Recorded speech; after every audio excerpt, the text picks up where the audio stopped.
Okay, why don't we begin? So, Peter Graham, thanks for coming. Peter has been working in theory in this area long before it became really trendy, I think it's fair to say, and we'll continue and build on the previous talk. Go ahead. Perfect. Great. Yeah, thank you very much for inviting me, and thanks to the organizers actually for organizing a really fun workshop. I've been having a great time so far. Shame we can't be there in person. I always had a great time at Santa Barbara, but hopefully soon. Next year. Yeah, I hope so. I brought my Santa Barbara water bottle, so I could feel like I'm there. Yeah, so I got this title. Actually, I don't even know if I picked it. I was given it. But luckily, and I didn't really know what I would talk about, but luckily it was so broad that I could talk about a whole range of different things. So I think I will actually talk about essentially two separate topics: gravitational waves, and then also new physics as a separate topic. And in particular, the two topics I'll mostly, in fact, focused on talking about gravitational waves. And Jason did a great job describing some of the efforts using atom interferometry, and we heard yesterday also about the use of atomic clocks. But actually, I want to talk about a new idea that some of us have been kicking around recently for going to even lower frequencies and using atomic clocks to try to get at this kind of roughly microhertz range for gravitational waves. I'll spend most of the time focusing on that. I think that's sort of fun, exciting idea, and this is a good crowd to talk about it in front of. But then hopefully there's a little bit of time. I'm also happy to talk about some work we're doing right now that I'm excited about, looking for detect millicharged particles using trapped ions. And I should say both of these topics are very preliminary. They haven't come out yet, but I'd love to hear any feedback or thoughts or things we've missed or things like that. Okay, so to begin with, I want to talk about this new idea we have for using atomic clocks to look for gravitational waves at this very low frequency region, 1 to 10 microhertz roughly, or around there. And this is work with my collaborators, Michael and Surjit.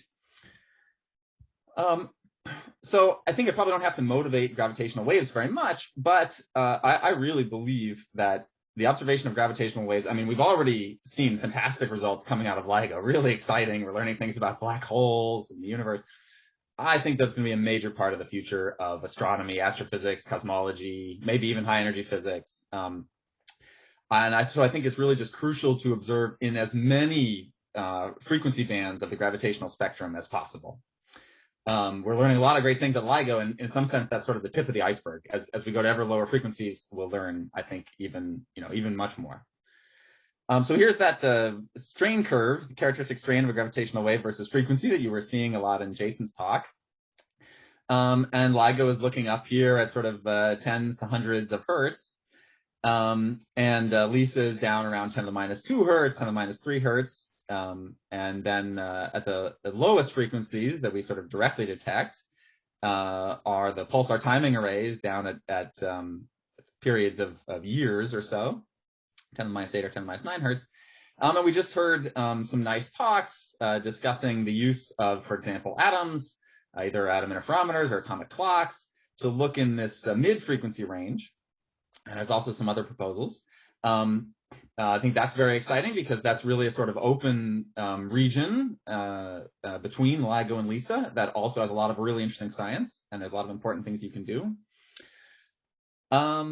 And so I'm definitely interested in that and excited about that. But actually today I want to talk about something else, which is you may notice, and it was kind of bugging me and I think several other people for a while, that there's sort of another open band here. Down below LISA, but above pulsar timing in this roughly, let's call it 10 to the minus 7 hertz to 10 to the minus 4 hertz or so region, where there really isn't any current, existing or planned even detector really focusing in and trying to go after that region. And in fact, there's, I think, just a sort of a ton of gravitational wave science, as I said, really across all bands, roughly maybe following sort of diagonal line like this. This is kind of telling you the levels of sensitivity you want to get to. We really want to be able to observe as much of the gravitational wave spectrum as possible. So I would argue, since gravitational waves are so important, it's really important to consider all possible different detection techniques to try to cover the entire spectrum. So I want to ask, what can we do to get into this region? Okay, that's what I want to focus on here. And to think about that, let me actually ask, why does that gap exist? Okay, so in particular, you might say, why can't LISA go down to lower frequencies, or some space-based interferometer concept like that go to lower frequencies? So here from the LISA L3 proposal is their strain sensitivity curve. The proposed strain sensitivity curve is this green line here. And you can see it sort of rising sharply to the left and to the right. What's going on? Well, very crudely, if you haven't spent a lot of time thinking about gravitational waves, on the right side of the curve, you can understand this as essentially photon shot noise, or the noise in the link between the two satellites, right? You have these satellites that are floating around as really good inertial proof masses, but you have to measure the distance between them, or if you like, do clock synchronization between them, or whatever your concept is for gravitational wave detection. You need some link, and actually this is a pretty generic feature that the right side of these curves are usually dominated by the link noise. And in particular, it would be this rather flat slope, but then around here at this breakpoint, that's where, as you see, you're going up in frequency, the wavelength of the gravitational wave actually becomes shorter than the very long arm length of LISA, the baseline between the satellites. And then, of course, your gravitational wave signal sort of cut off. You don't get to use the whole baseline. You don't get h times baseline, strain times baseline, stretching and squeezing the baseline. You only get h times lambda. And of course, then as frequency goes up, therefore your sensitivity you're losing sensitivity as you go to the right. And of course, you can imagine that, because one way to say it is as the light from one satellite is traveling over the whole long baseline, the gravity wave is actually oscillating many times, right? That's what it means if the baseline is larger than the wavelength of the gravitational wave, that the period of the gravitational wave is short compared to the light travel time. And so you're really only, in some sense, getting the sort of last uncanceled period. A full oscillation doesn't help you. You don't get any stretching or squeezing from that. You don't get any signal from that. And that's actually also why there are these little ripples in the LISA sensitivity curve. Okay, actually, that'll be useful for something I'm saying later, but that's not even really my point here. The point here is what's going on this left side.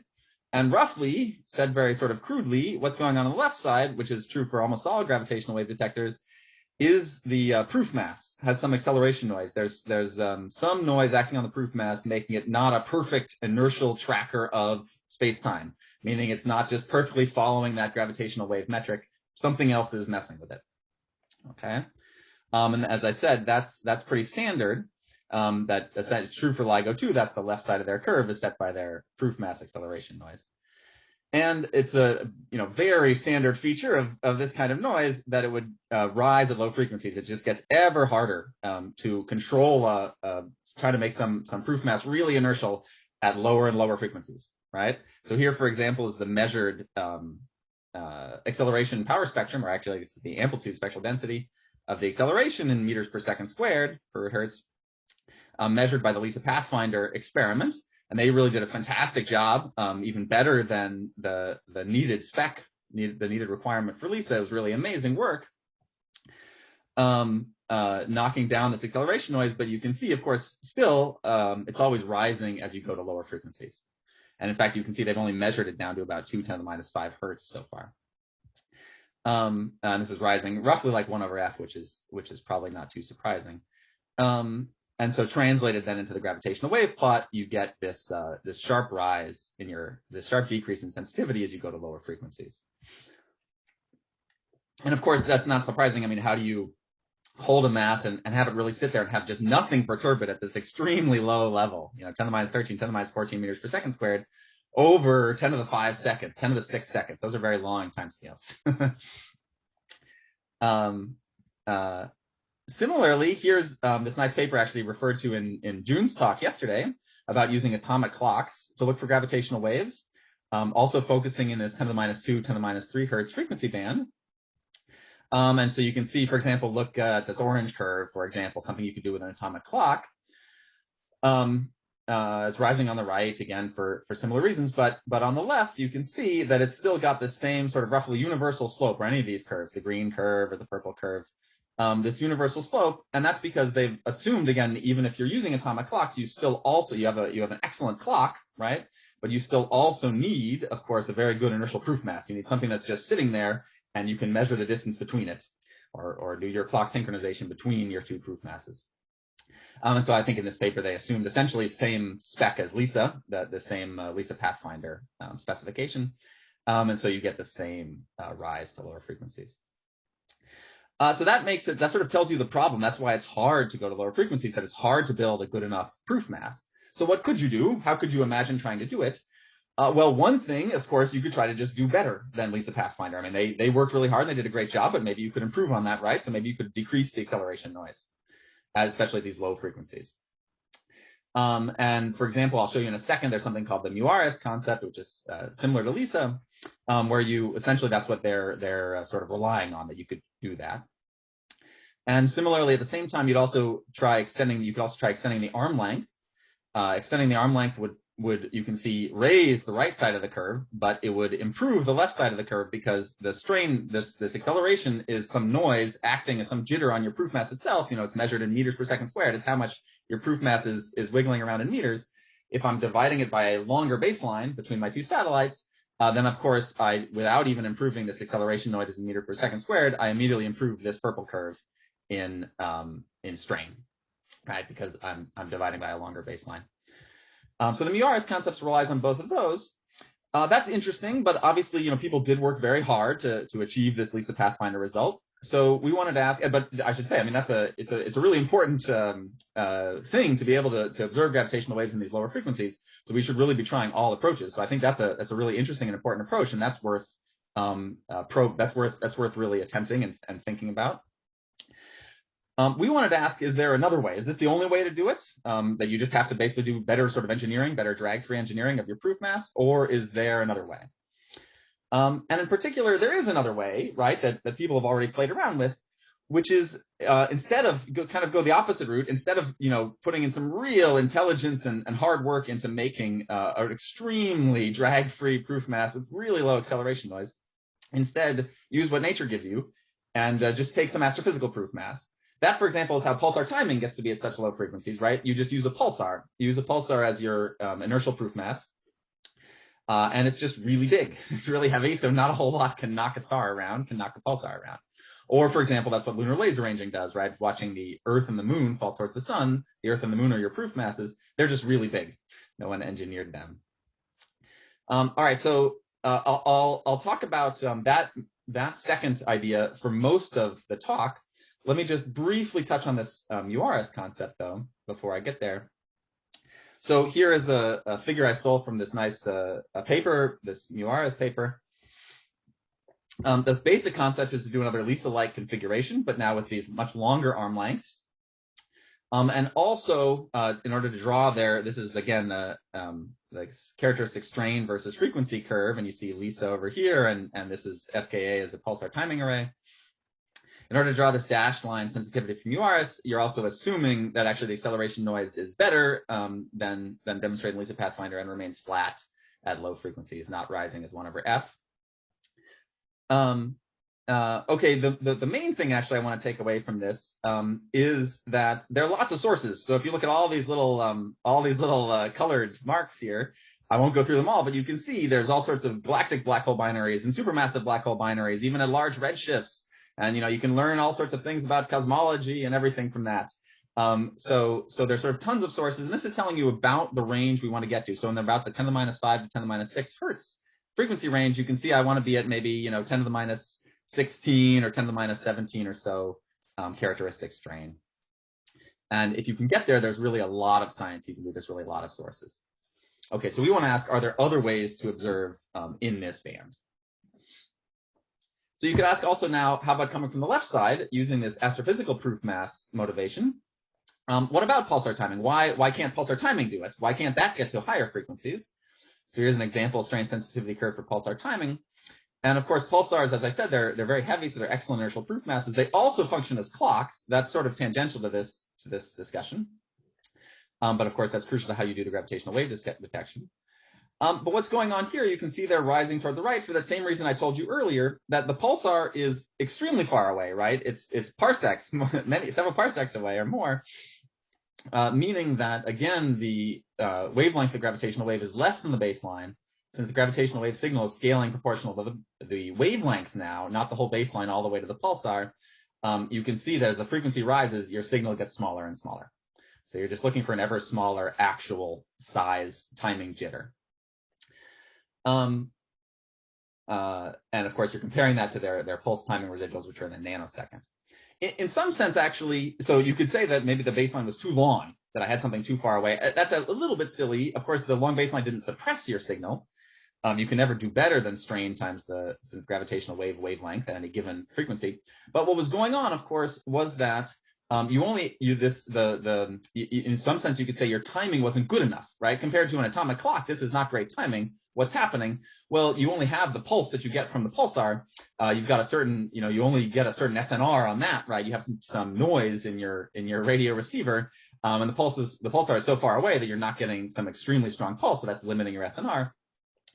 So I'd like to say then maybe this kind of motivates what do we want to push these astrophysical proof masses to the right.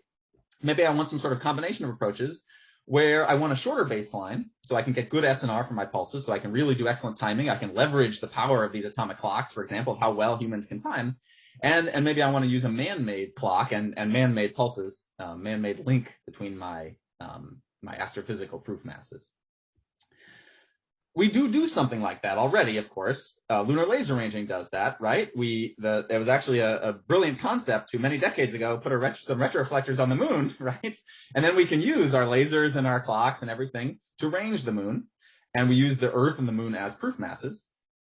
They are fantastic proof masses. At least their centers of mass are fantastic proof masses, right? Not a whole lot knocks around the Earth and the moon, makes them jitter at these kind of frequencies. But sitting on the Earth is kind of annoying, right? We have this atmosphere, we have seismic noise, right? We're sitting on some liquid underneath of us in the mantle, the plates are moving around. So that really, we know from our experience with lunar laser ranging, for example, really strongly limits your sensitivity there. And although lunar laser ranging is a fantastic experiment, works great at sort of DC, at these zero frequencies, it's something great you can do, would not be sufficient to see gravitational waves with the sensitivity we need in our frequency band. All right, so in some sense, I'd say the Earth is sort of too big. It had all these problems from having heat and seismic activity and stuff. So what can we use? I'd like to sort of throw out a fun idea and analyze it, which is I want something, of course, a lot bigger than a man-made satellite. Man-made satellites are knocked around too much. That's what set that acceleration noise curve for LISA Pathfinder.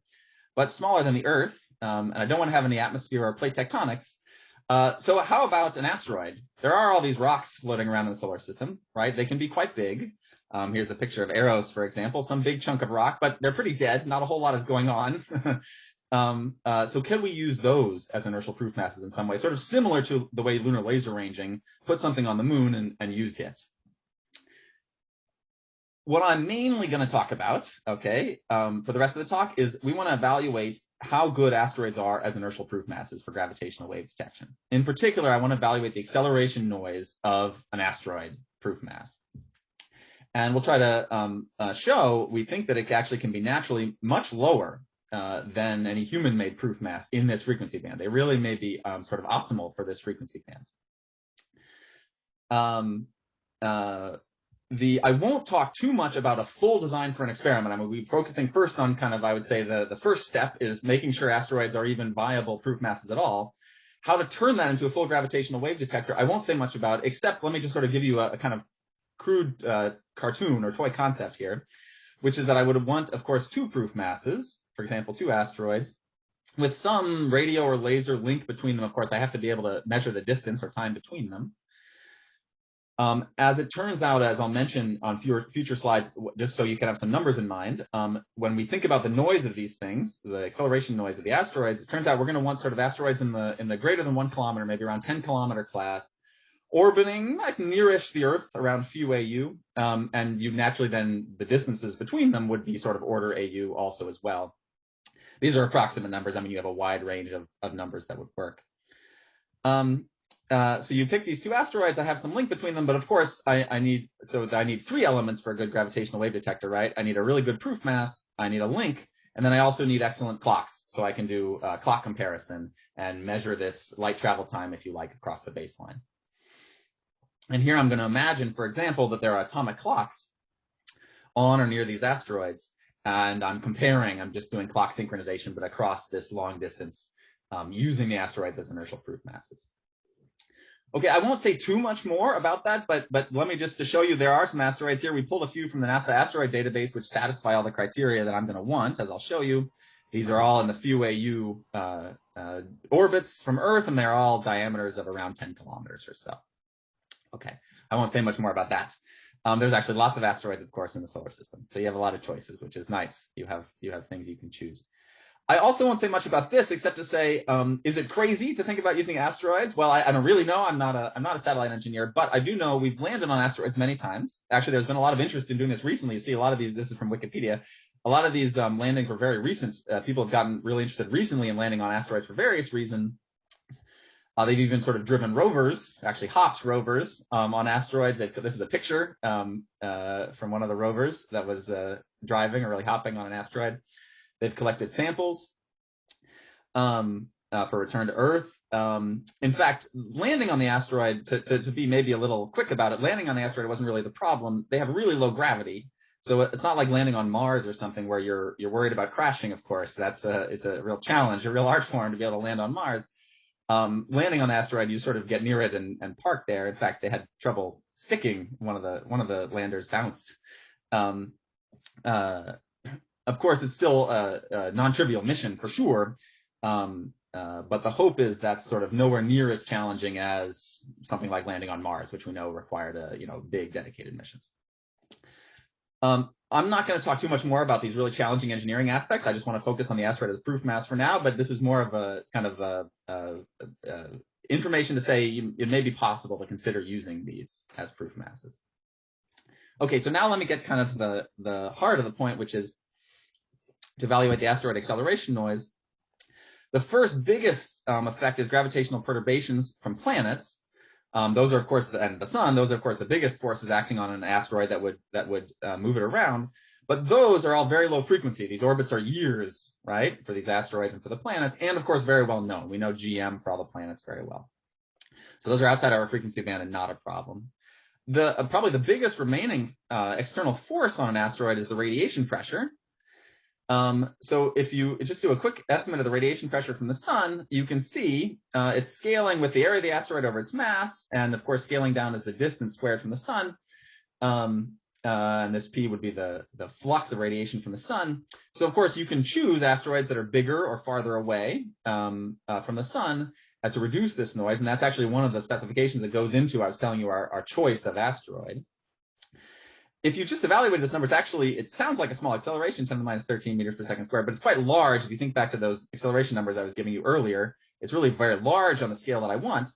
That's also not a problem, though. It's just a DC acceleration. What we actually care about is the fluctuation of this noise in our frequency band, right? So here, for example, is a power spectrum, or this is really the amplitude spectral density of the strain noise that would come from this fluctuations in the solar intensity. And in particular, what we don't worry too much about the formula, but what we really care about is this here. SP is the power spectrum of the sun's solar intensity, which has, of course, been measured very well for many decades because a lot of people care about this, in our frequency band, right? It's only noise if it's fluctuating in our frequency band. There are also other things. For example, the asteroid's albedo or area, or effective cross-sectional area, fluctuates, changes as it rotates and things like that. But that would dominantly be at the rotation period of the asteroid, which, again, we will choose to be out of our frequency band. We'll choose asteroids that don't rotate in our frequency band, or that would be a large noise source. And as we'll see in just on the next slide, so long as I choose a big enough asteroid, roughly bigger than about a kilometer, you have a significant suppression of this noise, sufficient for good gravitational wave measurement. All right, so now let me just show you some plots. To summarize, so here's the strain again versus frequency. Here's LISA, and here's nanograv, which is a pulsar timing array. Nancy Roman and Gaia use astrometry, carefully measured positions of stars to look for gravitational waves. But of course, we want to do much better in this low frequency band. We want to sort of get down to here. If you estimate this solar intensity fluctuation noise using these measured solar intensities, we took the real data and used this transfer function to put it on the plot here. You can see you're already getting to an interesting strain sensitivity level. Okay, and of course it's falling off rapidly at higher frequency. This isn't, however, the only noise. There's also the solar wind. That's smaller flux, smaller momentum flux from the solar wind, but it has a larger variation in our frequency band of interest. We can, of course, estimate it very similarly, so let me just put that on the plot now, too. So if you use now these measurements of the solar wind power spectrum, of course, people also care a lot about the solar wind, and so they measured it over decades. So we can get a good estimate for the solar wind noise, and this is, I should have said, for a particular size asteroid, we pick some particular numbers. Obviously, these would move around depending on your choice of asteroid. It is bigger, in fact, in our frequency band of interest, but still low enough that we get a really interesting sensitivity. One more, so now I'm just going to kind of go fast. I won't go through all the sources of noise, but I want to kind of hit some of the most important ones. Another one which you may be thinking about is the asteroid is heated by the sun, and the fluctuations in the solar intensity cause fluctuations in the temperature of the asteroid, which causes it to expand and contract, right? And this thermal expansion noise is actually often a problem for these kind of high precision experiments. That could potentially be a big problem for us. There's, of course, huge day-night variations on the asteroid as it rotates. Those can be 100 Kelvin. But again, those are outside our frequency band of interest. So again, what we really care about is the solar fluctuations, the intensity, the amount the sun's intensity itself fluctuates in our relevant frequency band of interest. Over these timescales, they only heat a sort of roughly 1 meter layer of the asteroid in 10 to the 5 or 10 to the 6 seconds. So it's the fluctuation of just of that surface layer that you care about.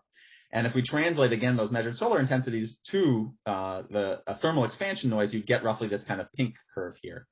So that's kind of maybe likely to be your dominant acceleration noise source at these higher frequencies, but still allows a very interesting strain sensitivity.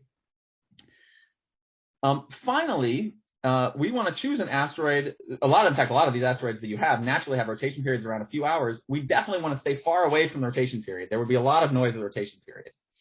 I've marked out here where this rotation period would be. These would presumably we'd just be blind in those, and the harmonics, I should say, of that rotation period. Presumably we'd just be blind in those frequencies. Although possibly you'd even be able to pick up a little bit of space past the first harmonic. But roughly that would cut off, that would set the high frequency cutoff for your asteroid proof mass. And you can see that's kind of around, there are a few hours, so it's around 10 to the minus 4 hertz or so. So it's really letting us get into the frequency band of interest. There's a lot of other acceleration noise sources. I don't want to go through them all, though I'm happy to discuss them. Things like collisions and tidal heating, seismic noise, etc. Actually, a lot of these are known and measured from things like the moon and Mars. These appear sufficiently small, though I said preliminarily we are still thinking about these things, but they appear sufficiently small for large enough asteroids, bigger than about a kilometer or so.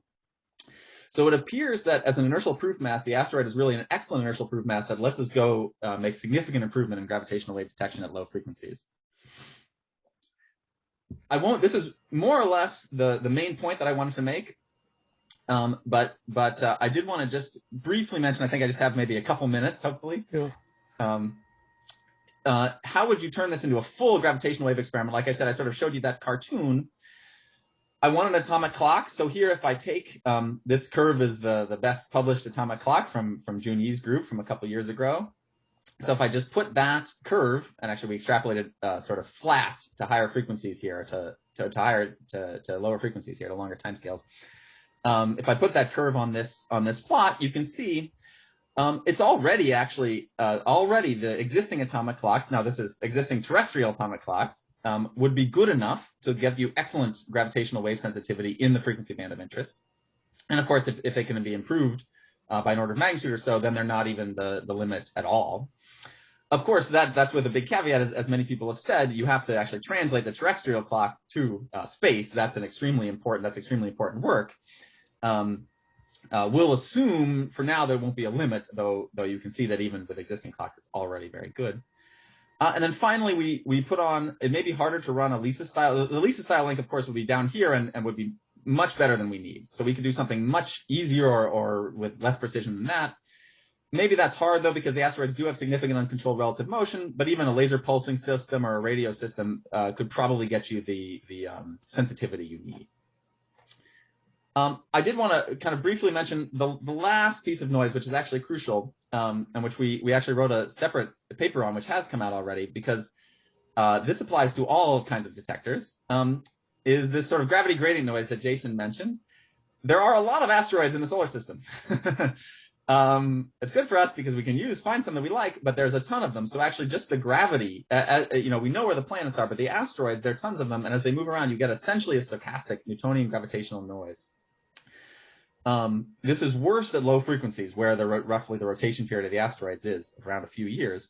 But this certainly would apply to the mu-RS concept and cut it off as well. This would apply to anything. And you can see this blue noise curve here is what we estimate, what we calculate with a dedicated simulation from the NASA JPL catalog for this asteroid Newtonian gravitational noise. And this would really cut you off for doing any one of these kind of experiments around maybe a few 10 to the minus 7 hertz or so. Okay, so with that, let me kind of wrap up and say this is our full sensitivity curve. I've just put all those noise sources together, and you get either these green or red, sort of a little more conservative or a little more optimistic projections. And you can see we're getting good sensitivity with asteroids in the frequency band we want. I think this is really just sort of motivation, hopefully, for further study. In particular, hopefully motivates space qualifying atomic clocks. I think that's a really interesting direction for a lot of reasons that a lot of speakers have pointed out. And I think also now motivated by gravitational wave detection in this low frequency band. And even if you could just get a 10 to the minus 18 or so clock in space, you would already be able, if you could just put it on an asteroid, which is certainly not trivial, but that level of clock, 10 to the minus 18 in space, would already be good enough to have excellent gravitational wave sensitivity in this band.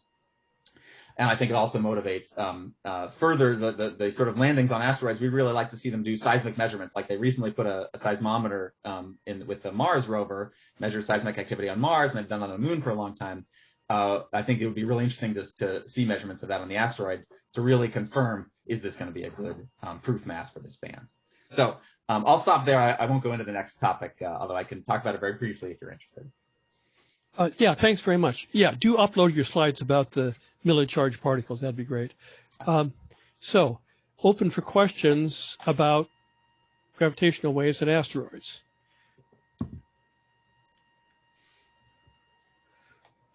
John March Russell.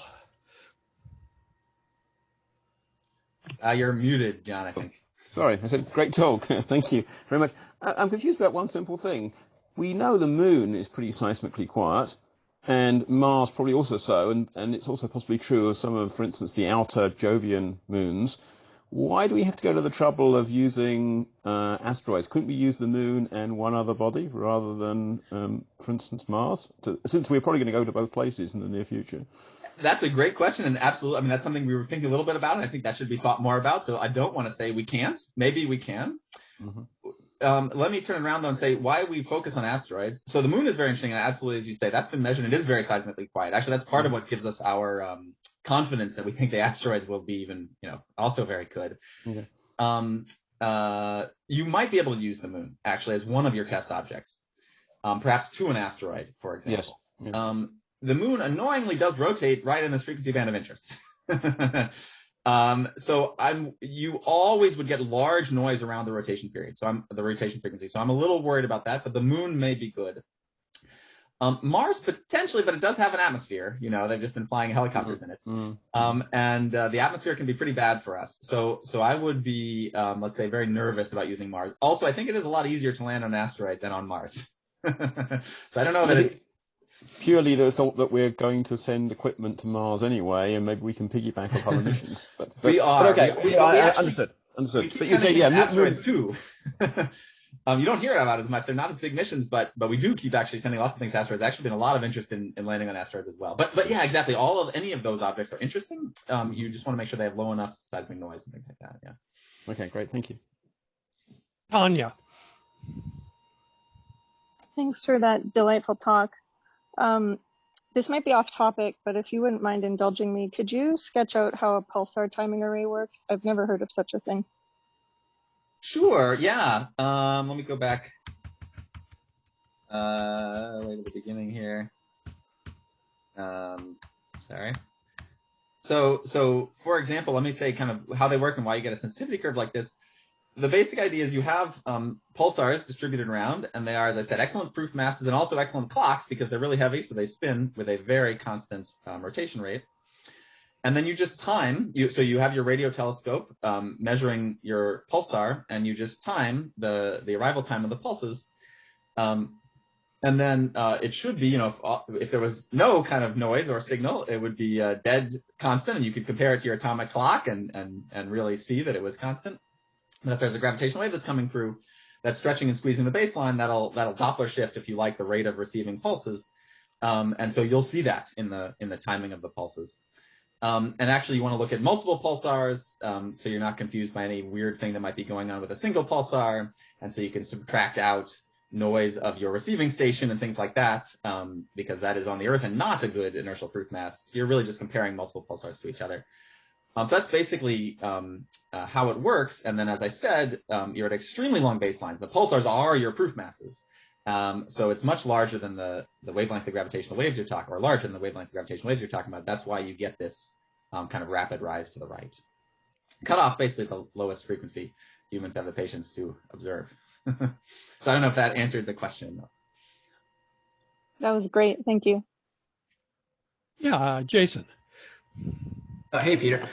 So for the gravity gradient noise, I'm wondering, is it helpful to have more than two? Like, can it play the same trick? Can you measure the Newtonian fluctuation if you had an array of these spread out, or not? Yeah, that's a great question. So I should say first, it's an interesting idea, and we haven't carefully evaluated it. But I'm worried because this is really kind of what's the right thing to say?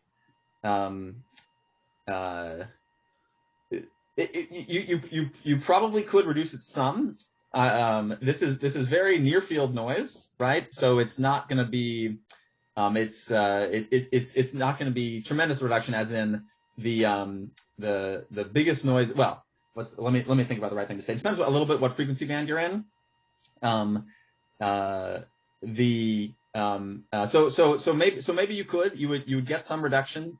Look for the gravitational wave being a dead plane wave.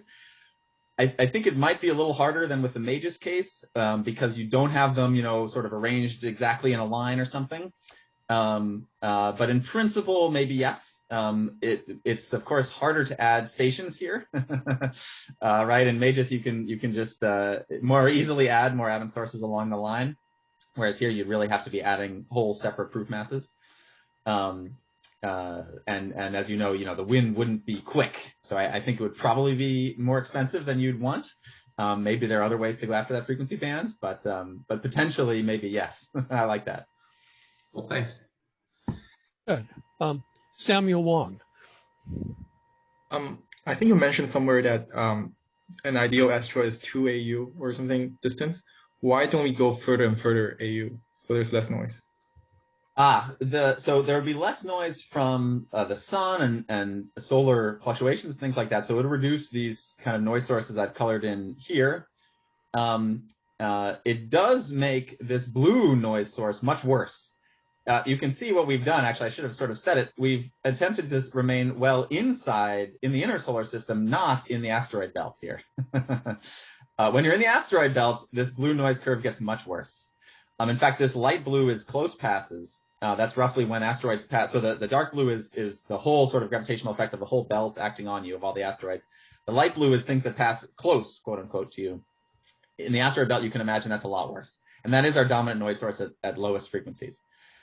So I think you'd have a lot more of those. You'd also have more collisions, which I didn't discuss, but that's a relevant noise source.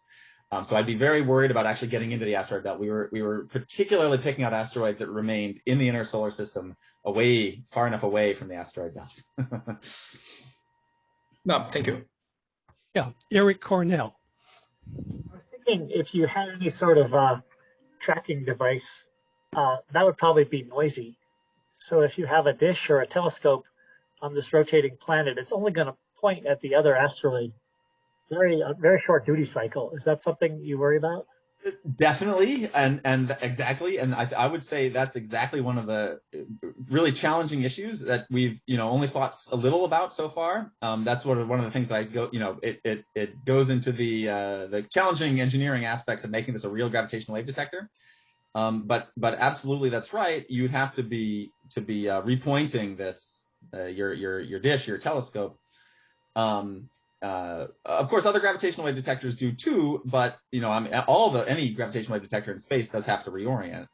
But it is a little different on the asteroid. Obviously, you can't control the asteroid, so you just control a piece of your detector, right? And so that I think does lead to somewhat different engineering challenges. It is of course something Lisa and the other people have thought a lot about how to reorient and station keep without messing up, without introducing extra noise. It's highly non-trivial. And I certainly wouldn't, what can I say? I mean, that's absolutely one of the crucial points that's worthy of careful study. I don't know whether it would be worse on an asteroid, harder than in a satellite. But yes, definitely. Also, with the pulsar arrays, are we sure? Are we so very sure that pulsars are good proof masses? Are we going to learn about the presence of moons and asteroids around pulsars, or do they never have moons and asteroids? That's a great question. Actually, I've been thinking a little bit about similar questions recently. Let me say the following. Yeah, I think the base thing to say is to get around noise sources like that, you do want to look at many pulsars. So these pulsar timing arrays look at tens and ultimately I think aiming at even hundreds of pulsars. So then you can see, okay, a particular object like a planet or any rock, an asteroid, whatever, is at a very particular frequency, right? It's a narrow frequency band, and it'll be different. Even if they all have them, it'll be different frequency bands for the different ones, and then it should be removable. So I think there's more to say about that for pulsar timing, but I think that's the sort of trick there. Yeah, Anupam. Thanks. Graham, it was a lovely talk. I really enjoyed your talk very much. So just a silly question, perhaps. That so you have computed this gravity gradient noise from the asteroids, but also, I mean, to what extent can you sense the relative acceleration? Can you really go up to the Kuiper belt?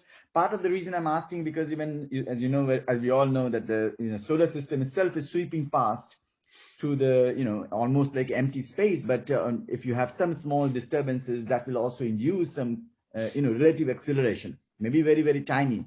Mm-hmm. So whether is there any proposal to detect such how much can we push the technology, the relative acceleration? Yeah, good. Well, so excellent. So actually, you could be asking a couple of things. So let me ask you, but in particular, yeah, if you look at these other colored bands I've got here, not the blue, right? So if in other words, if you took the blue sort of as signal, if I want to look for things in the solar system, right? Then these other bands are kind of telling you now I should say this we haven't thought super carefully about. It's a very interesting question. We just haven't thought about it yet. I mean, we're focusing on this frequency band, and we were sort of viewing ourselves as cut off. So I wouldn't want to extrapolate this plot too far because we just haven't thought of those other frequency bands. But roughly, I would say, yeah, right. It looks like these asteroids as inertial proof masses would have excellent acceleration sensitivity, even down low enough frequencies to really see a lot of gravitational disturbances from, at least this was dominantly the asteroid belt and things like that. But you can see it's sort of orders of magnitude there. But let me say, let me say, I haven't thought more than that. I don't know if you have specific other things you're thinking about, or I mean, it's a very interesting topic. No, it's just because part of the reason we were analyzing similar kind of problem for a matter wave interferometer, that to what extent can I really tame the relative acceleration, and I think the problem is very similar in essence and spirit. So that's why I was asking that to what extent maybe one can probe through LISA or some in future experiments. Yeah, no, I think you're exactly right. That exactly the problem at that point becomes not so much the quality of your atom optics or something, but exactly the quality of your proof mass. and so exactly as you said, that's exactly what motivated us was okay. If I just want a better proof mass, how do I get it? And then yeah, these might be good proof masses to consider for those kind of exactly low frequency effects. Mm-hmm. Mm-hmm. Thank you very much. Good. Lance. Thanks, Peter, for a great talk. Very thought-provoking. So how does the gravity gradient noise work if you're in orbit around a larger body? I'm thinking in particular of Phobos and Deimos, which are asteroid size, but they're orbiting Mars. And so did you think about Phobos to Deimos or Phobos to the moon, depending on whether you want longer or shorter baselines? Yeah, we talked about a little bit, but again, that's, I think, still something that's very much worth more thinking about. Absolutely. So what's the right thing to say? I think that in principle, this asteroid gravity gradient noise would certainly still be there. It would certainly still be in effect. It might get somewhat modified by the fact that you're orbiting it, especially if the orbital, like let me say this: if the orbital period was not in the frequency band of interest, then off the top of my head, I suspect it won't do too much to it, so long as the orbit was short. In fact, maybe I should have said what's setting this frequency band here is predominantly the orbital period, sort of the relative orbital frequency of your detector versus your asteroids. Since most of the asteroids are out in the asteroid belt, they've got a lower orbital frequency. So actually, predominantly, this blue is actually being set by the orbital period of the detector around the sun. But that's because as it sweeps around the sun, it sees a whole lot of different asteroids that are closer to it. If it was just sweeping around the Earth, that's a very short orbit. And so I suspect that wouldn't do too much to this noise. Although definitely worth a thought. But I think in principle, yes, like you could, those are very worth considering those as proof masses, yes. As I said, I'd be worried about anything that had orbital frequencies in our frequency band. Because I'd be worried about making a detector looking at the frequencies that you already have a big, a big noise source. But also, maybe a separate question. You showed this Gaia. I guess that's a proposed bound for Gaia up there. Right. Because there's been these reports of excess power at very, very long times or short, low frequencies from nanograv, right? Yes. So yes. Is Gaia going to be able to say something about that before long? That's an interesting question. Possibly. Let me say possibly, but I haven't studied that question in detail. So let me not actually try to answer whether it can address the particular nanograv anomaly. In fact, maybe someone else here. I mean, it's a very long baseline anomaly, so it takes a lot of watching for a long time, I think. A long time anomaly. Yeah, it's very low frequency. Yeah. Yeah. Okay, thanks for a great talk. A lot of discussion. Time to move on.